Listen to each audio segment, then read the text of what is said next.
할렐루야 교회 원로 목사님이시면서 회풀 트리니티 신학대학원 신학대학 명예총장이신 김상복 목사님께서 이런 설교를 하신 적이 있습니다. 한번 들어보십시오. 상당히 도전이 됩니다. 이 세상에서 천국과 가장 흡사한 것은 남편과 아내 그리고 부모와 자녀가 주님과 서로를 위해서 평화와 사랑 가운데 함께 살고 있는 가정입니다. 이 세상에서 지옥과 가장 흡사한 것은 부모들이 싸우고 말다툼하며 자녀들을 악한 세력에 내버려 두는, 그리고 죄와 부정으로 손상된 경건치 못한 가정입니다. 이 세상에서 가장 작고 완전한 사회 구성 단위를 가정으로 만든 것은 하나님의 지혜입니다. 가정이 있기에 나라와 문명 그리고 세계가 있는 것입니다. 우리나라 가정들, 즉 먼저 우리나라의 모든 부모들이 예수 그리스도를 믿게 되기 전까지는 우리나라는 도덕적으로나 영적으로 퇴보해 갈 것입니다. 그냥 믿는 것이 아니라 바르게 믿어야 합니다. 매일 성화되는 삶을 보여주는 그런 믿음이어야 합니다. 사회를 변화시키는 힘을 가진 생동하는 믿음이어야 합니다. 여러분의 가정은 어떻습니까? 천국입니까? 아니면 지옥입니까? 한번 점검해 보십시오. 잘 들으셨어요? 네. 그 옆에 분에게 답을 하세요. 여러분 가정은 천국입니까? 지옥입니까? 자신 없으세요? 네. 행복한 가정 만들기 프로젝트 세 번째 시간, 우리가 생각해야 될 내용은 가정을 이루고 있는 구성원들이죠. 남편과 아내 그리고 자녀들의 역할입니다. 이게 세미나가 아니기 때문에 구체적으로 세세하게 다루지는 않겠습니다. 그냥 말씀에 근거해서 설교라고 생각하시면 되겠습니다. 하나님이 세우신 기관이 교회와 가정이라 그랬잖아요. 하나님이 교회와 가정을 세우셨는데, 하나님 이 땅에 교회와 가정을 세우신 것은 이 두 기관을 통해서 뭘 경험하게 하시느냐면 하나님의 나라를 경험하게 하시는 거예요. 하나님의 나라를 교회와 가정을 통해서 경험하게 하시기 위해서 이 두 기관을 세우신 것이죠. 그런데 어떤 경우는 교회도 마찬가지고 가정도 천국을 경험해야 되는데 지옥을 경험하는 경우들이 있죠. 그렇지 않습니까? 가정에서 가장 중요한 역할을 하는 구성원이 남편입니다. 자녀들에게 있어서는 아버지겠죠. 하나님이 가정의 구성원 중에서 남편과 아내를 두시고 또 이렇게 남편과 아내를 동등한 위치에서 가정을 이루는 한몸 되게 하셨는데, 근데 남편과 아내가 동등한 위치에 있지만 서로의 역할은 엄연히 다릅니다. 하나님이 남편에게 부여하신 역할은요, 가정을 세우는 데 있어서 가장 무거운 책임을 가진 자로서 가정에 있어서 머리가 되게 하셨어요. 남편이 가정 안에서 머리가 되게 하셨다라고 하는 이 말은 역할이면서 책임을 이야기하는 거예요. 질서로서 머리라는 뜻이지 뭐 이게 권력이다 이런 게 아니에요. 하나님이 가정을 만드실 때 그 가정이라는 공동체 안에 질서를 두셨다는 거예요. 여러분, 어떤 공동체라도 질서가 없으면 어떻게 해요? 네, 무너지죠. 가정도 마찬가지입니다. 가정 안에 하나님이 질서를 주셨는데 이 질서는요, 권력이나 힘이 아니고 하나님 나라를 경험하게 하기 위해서 질서를 주신 거예요. 자녀들이 가정에서 부모에게 순종해야 되는 이유가 뭐예요? 아내가 남편에게 복종해야 되는 이유가 뭔가요? 남편이 그 가정의 지배자이기 때문일까요? 아닙니다. 남편에게 순종하는 아내와 자녀들을 통해서 뭘 배우게 되느냐? 하나님께 순종하는 법을 배웁니다. 남편에게 복종하는 아내를 통해서 자녀들이 뭘 배우느냐? 부모를 공경하는 것을 배우고 또 하나님께 순종하는 법을 배웁니다. 그래서 하나님이 가정 안에 이 질서를 주신 거예요. 근데 가만히 한번 보십시오. 사탄이 이 가정을 깨뜨렸던 방법이 뭡니까? 깨뜨렸던 방법이 뭐예요? 선악을 알게 하는 나무의 실과를 먹지 말라고 하신 하나님의 명령을 어기는 것이죠. 질서를 깨뜨리는 거예요. 순종하지 않는 거예요. 복종하지 않는 거예요. 불순종이라고 하는 이 폭탄을 가정에 던져버리니까 가정이 어떻게 되어버려요? 그냥 깨뜨려져 버렸어요. 하나님이 예수 그리스도를 통해서 회복시켜 주신 그리스도인의 가정은 누구에게 순종하는 가정입니까? 하나님께 순종하는 가정이죠. 근데 그 순종을 자녀들은 부모에게 순종하는 것을 통해서 또 아내는 남편에게 복종하는 것을 통해서 뭐예요? 배우는 것이죠. 남편은 누구보다 가족 구성원들을 하나님 사랑 안에서 사랑하는 사람이어야 합니다. 가정에서 남편에게 주어진 역할은 가정을 하나님이 기뻐하시는 집으로 세워야 되는 책임이 남편에게 있어요. 그래서 그 가정이 하나님을 잘 섬기는 가정으로 만들어 내어야 되는 책임이 누구에게 있다고요? 우리 남자들이 이야기했어요. 누구에게 있다고요? 남편들에게 있어요. 남편들에게. 성경은 남편이 가장이죠. 하나님을 경외하고 그 하나님이 제시하시는 그 믿음의 길이죠. 그 길을 걸을 때 그 남편이 손으로 수고하는 그 모든 일에 뭘 누린다고요? 복을 누린다. 128편 1절 2절 이야기예요. 여기서 손으로 하는 그 모든 일이라고 하는 것은 단지 노동만을 이야기하는 게 아니죠. 가정을 세우고자 하는 남편의 수고를 이야기합니다. 그래서 그 뒤에 아내의 이야기가 나오고 자녀의 이야기가 나오는 것이죠.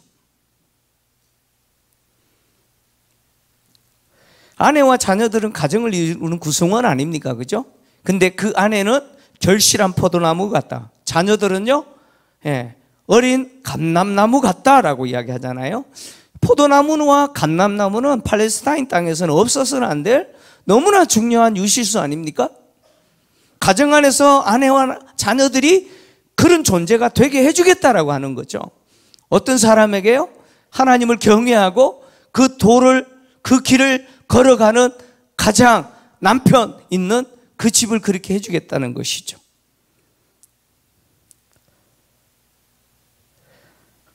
하나님은 당신을 경외하면서 믿음으로 사는 남편이 손으로 하는 일에 복을 주시는데 먼저 경제적인 복을 주시죠.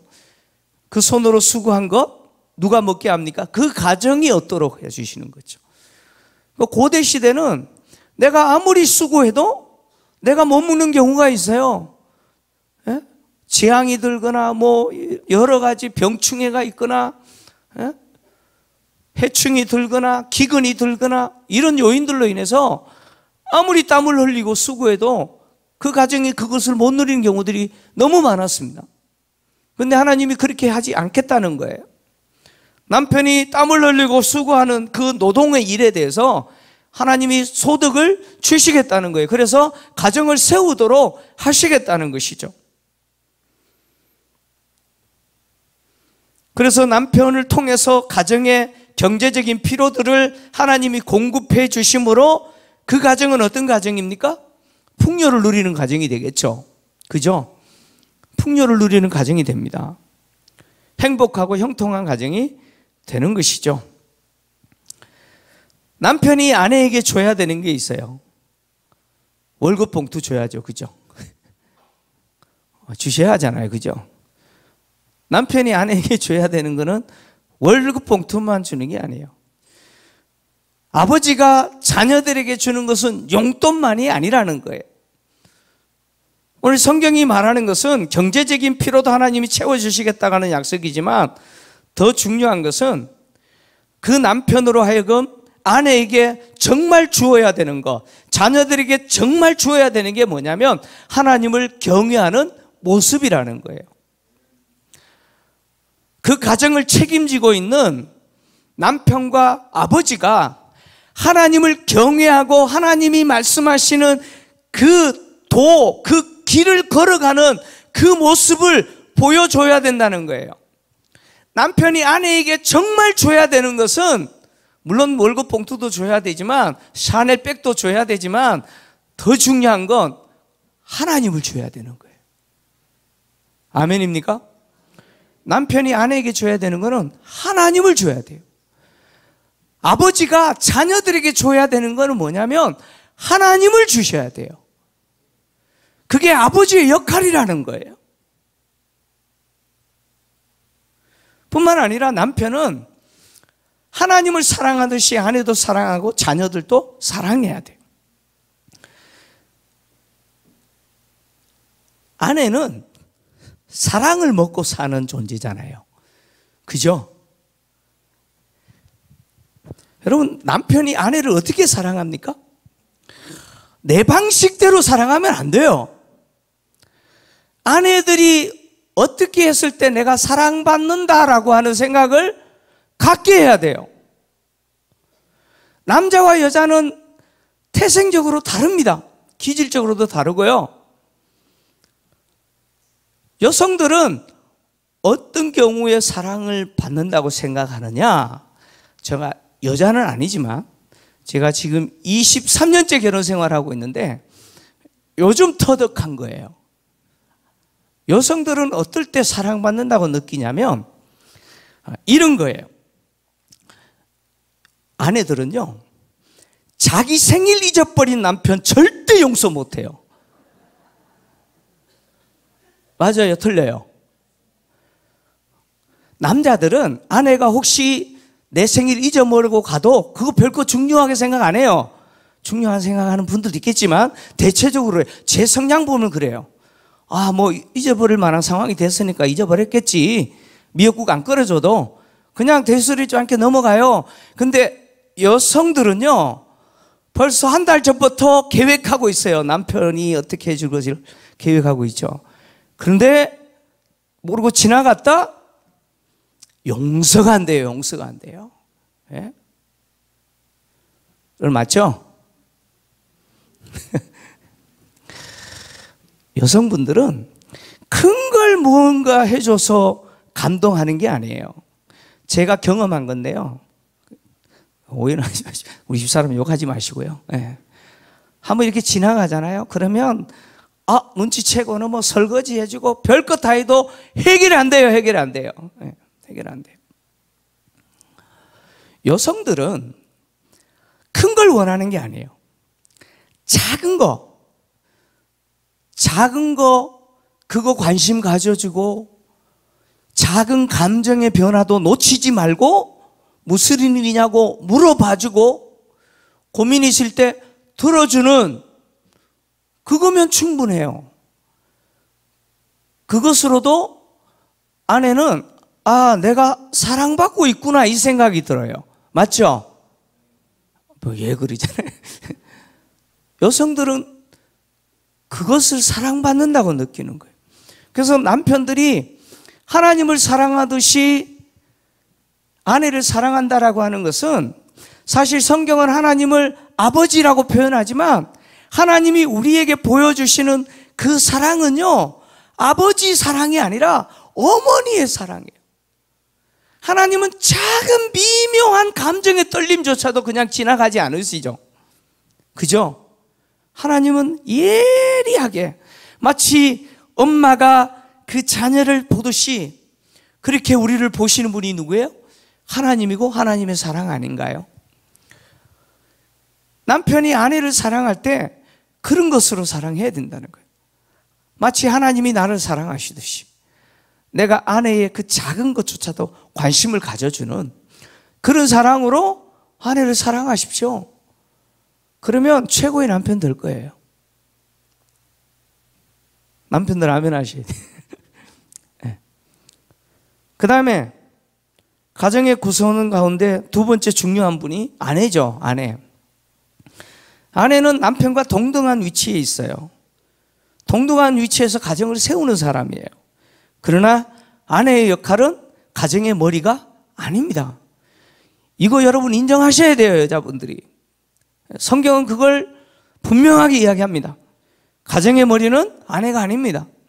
하나님이 남편을 아내를 가정의 머리로 세우셨죠. 아내는 머리 된 남편에게 복종하는 것을 통해서 자녀들에게 하나님이 가정 안에서 세우신 질서를 내가 지키고 있다라고 하는 것을 보여주셔야 돼요. 그래서 자녀들 하여금 누구에게 복종하도록 해야 돼요? 아버지에게, 부모에게 순종하도록 어머니가 그 역할을 해야 돼요. 남편을 이 인간이, 그 인간이 이렇게 남편을 대우하면 자식도 똑같이 그렇게 대우하는 거죠. 자녀들은 어머니가 아버지에게 하는 것을 통해서 뭘 배워요? 공경을 배워요. 그 질서를 순종하는 법을 배워요. 아내가 남편에게 복종한다라고 하는 것은, 즉 순종한다라고 하는 것은 뭘 말하느냐면 남자들의 성향을 이야기하는 거예요. 남자들은 아내가 나를 의지하기를 원해요. 우리 남자들 그렇죠?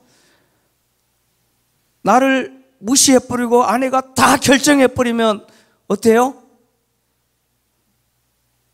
남편들 오케이, 아유 우리 사모님이 결정하셨는데 제가 따라야지요. 그래요?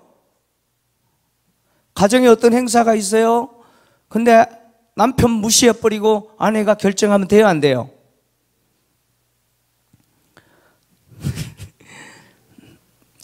남편들은 아내가 나에게 기대해 주기를 원하는 거예요. 나를 의지해 주기를 원해요. 그게 남자의, 남편들의 성향이라는 거예요. 그게 복종이라는 거예요. 그래서 아내가 결정할 수 있어요. 엄마가 결정할 수 있어요. 얼마든지 결정할 수 있어요. 그런데 아빠 오면 결정하자. 그래서 남편에게 그 결정권을 양도하고, 그래서 남편이 결정하도록 할 때 그게 뭐예요? 그게 복종이고, 남편의 입장에서는 뭐예요? 나를 의지하는 거죠. 남자들은 그걸 원하는 거예요. 그래서 아내가 남편을 존중하고 있다라고 하는 것들을 뭐예요? 보여주는 거예요. 남자는 존중을 먹고 사는 존재잖아요.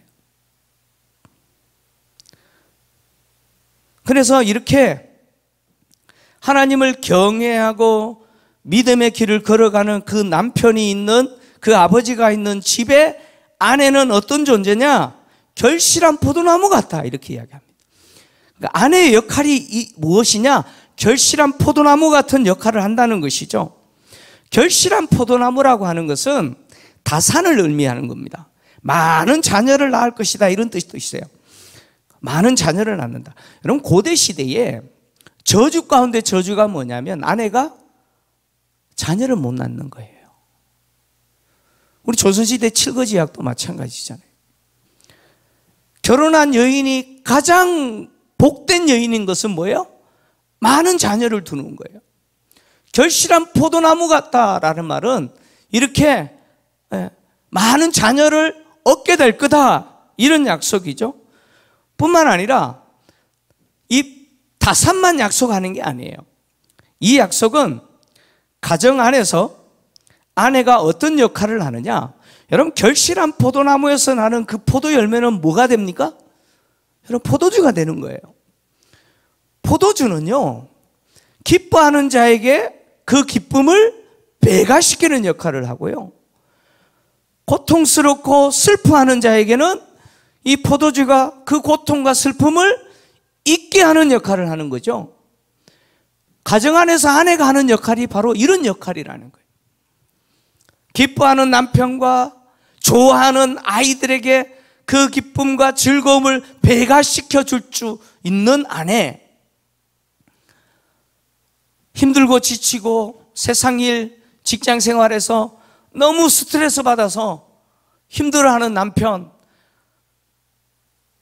학업에 지쳐서 신음하는 자녀들에게 뭐예요? 그 슬픔과 고통을 잊게 만들어주는 역할, 그것을 누가 한다는 거예요? 아내들이 한다는 거예요. 그리고 이 아내들이 내실에 있는 결실한 포도나무 같다라고 이야기하죠. 내실에 있는 내 아내는 이라고 표현했어요. 내실이라는 것은 은밀한 곳이라는 것이죠. 이스라엘 집 중에 이스라엘 집의 구조를 보면 아내들이 있는 곳이 가장 깊은 곳이죠. 이 말은 무슨 뜻이냐면 아내가 해야 될 가정 안에서의 역할은 가정에서 일어나는 재반 모든 것들을 뭐예요? 아내가 그것을 처리하는 역할을 아내가 한다는 거예요.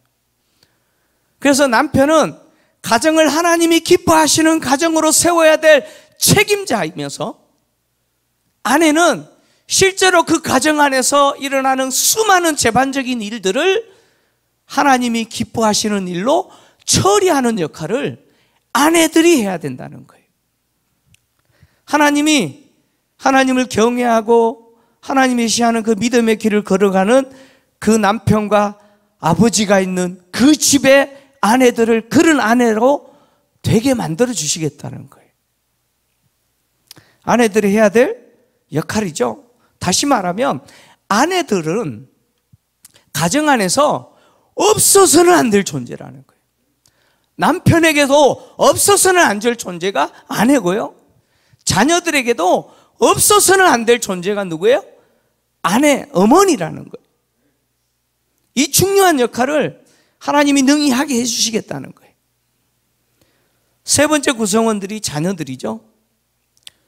성경은 하나님을 경외하고 그 길을 걷는 가장이 있는 집에 있는 자녀들, 내 상에 둘린 자녀들, 어린 감람나무로 비유했죠. 감람나무는 포도나무와 함께 팔레스타인에서 없어서는 안 될 유수이시라고 제가 말씀드렸습니다. 근데 이 감람나무는요, 심은 지 10년에서 14년이 돼야 꽃이 펴요. 심은 지 10년에서 14년이 돼야지 꽃이 펴요. 그리고요, 30년이 돼야지 비로소 재료로 수확을 할 수가 있어요. 상당히 오래 기다려야 되죠. 그리고 이 감람나무는요, 한 번 심으면 수백 년을 살죠. 아니요, 수천 년을 삽니다. 지금도 예수님이 살았던 그 시대에 있었던 감람나무가 예루살렘 감람산에 있어요. 성지순례 가셨던 분들은 보셨을 거예요. 이렇게 감람나무는 수백 년을 결실을 맺고 사람들에게 필요한 것을 주는데 여러분, 감람류는 일상생활에서 없어서는 안 될 존재 아닙니까? 음식을 만들 때 여러분 감람류 쓰시잖아요, 그죠? 음식을 만들 때 사용되고요, 어둠을 밝히는 등불의 기름으로 사용되고요, 또 상처를 치유하는 약으로도 쓰임받고요, 심지어 하나님께 아름다운 향기로 분향할 때 그 향을 만드는 재료가 뭐예요? 이 감람류입니다. 그래서 이스라엘 공동체에서 지중해를 중심으로 하는 도시에서 없어서는 안 될 나무가 감람나무죠. 하나님을 경외하고 그 길을 걷는 가장이 있는 가정의 자녀들, 이런 존재로 만들어 주시겠다는 거예요. 미래에 어마어마한 가능성이 있는, 미래에 어마어마한 소망이 있는 존재로, 없어서는 안 될 존재로 하나님께서 만들어 주겠다고 지금 약속하고 계시는 것이죠. 그리고 또 한 가지 더 약속하신 게 바로 127편 3절에서 5절이죠. 가정 안에서 자녀들이 여호와의 기업이고 태의 열매로서 상급이라고 이야기합니다. 젊은 자의 자식은 장사의 수중에 있는 화살 같다. 그래서 그 화살통에 화살이 가득한 자는 복되도다. 그들이 성문에서 원수와 담판할 때 수치를 당하지 않게 할 거다. 누가요? 그 자녀들이 그렇게 할 거다라고 이야기합니다. 자녀들을 기업, 태의 열매, 상급이라고 표현하는 것은 자녀들은 하나님이 주신 유산이고 하나님이 주신 선물이다, 그런 이야기죠. 간혹 가다가 저희 모친이 예수 제대로 안 믿으실 때 한 번씩 표현했던 게 뭐냐면, 내가 왜 니를 낳아가지고 여러분 절대 그런 표현 쓰시면 안 돼요. 물론 우리가 낳았죠. 근데 자녀는 누가 주신 기업입니까? 여러분 하나님이 주신 기업이에요. 그리고 나를 힘들게 하려고 하나님 주신 게 아니에요. 하나님이 나에게 주신 뭐예요? 선물이에요. 선물. 태열매예요. 선물이에요. 그리고 이 자녀들이 많은 거는 화살통의 장사, 용사입니다. 백전백승하는 용사가 활을 가지고 있는데 그 화살통에 가득한 화살과 같다는 거예요. 백발백중이에요.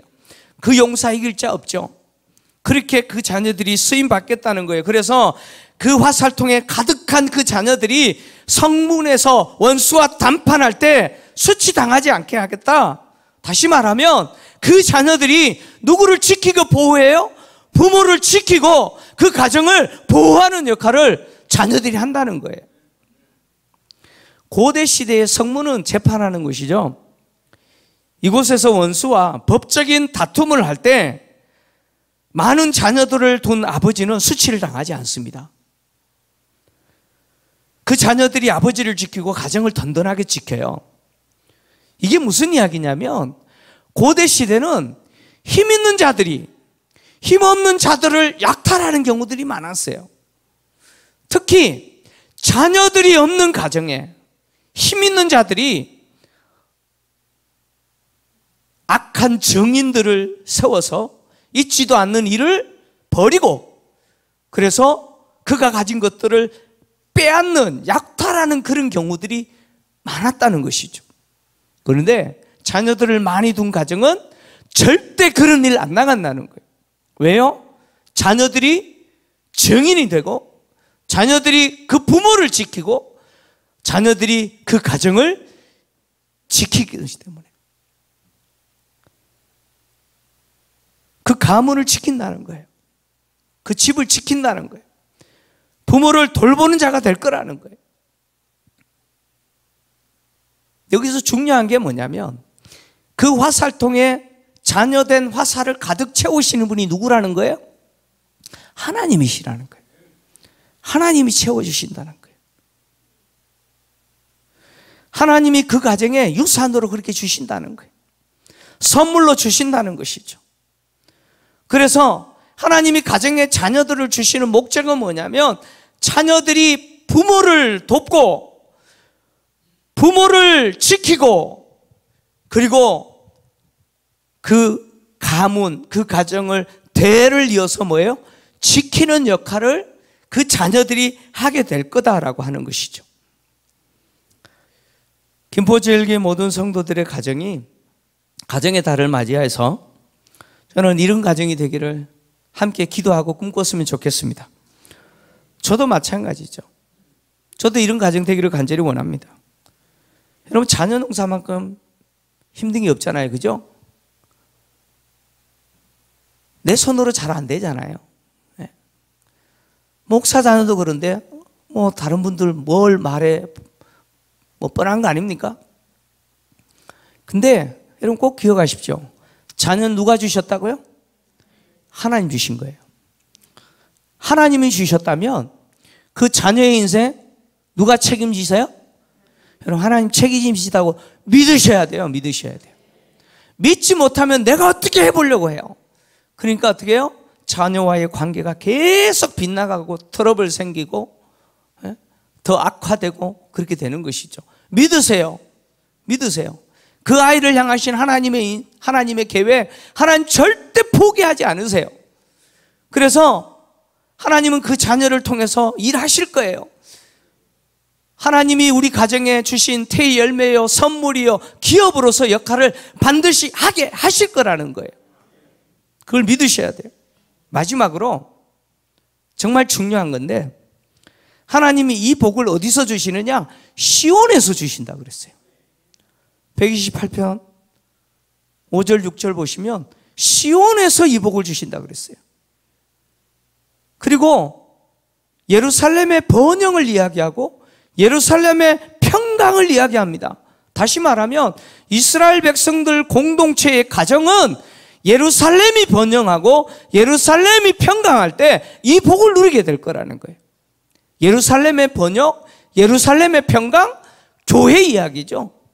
교회가 부흥하고 교회가 평강하고 교회가 천국 같은 교회가 되면 그 교회를 이루고 있는 성도들의 가정 역시 뭐가 됩니까? 천국과 같은 가정 될 거라는 거예요. 그래서 남편은 하나님을 경외하고 아내는 절실한 포도나무 같은 그런 역할을 하고 자녀들은 어린 감람나무와 같이 화살통에 가득한 그 화살과 같은 역할 하게 하실 거라는 거예요. 그래서 가정의 회복을 정말 간절히 바라는 가정들은 반드시 기도해야 되는 게 뭐냐면, 가정의 회복은 어디서 출발하느냐? 교회의 회복을 통해서 출발합니다. 예루살렘의 번영과 예루살렘의 평강이 이스라엘 백성들의 가정의 회복의 출발입니다. 그래서 교회가 부흥하고 교회가 평강하고 교회가 천국 같은 교회가 되도록 애쓰셔야 돼요. 남편이 헌신하고 아내가 헌신하고 그 모습을 자녀들에게 보여주셔야 돼요. 자녀들이 교회가 얼마나 중요한지 알게 해야 돼요.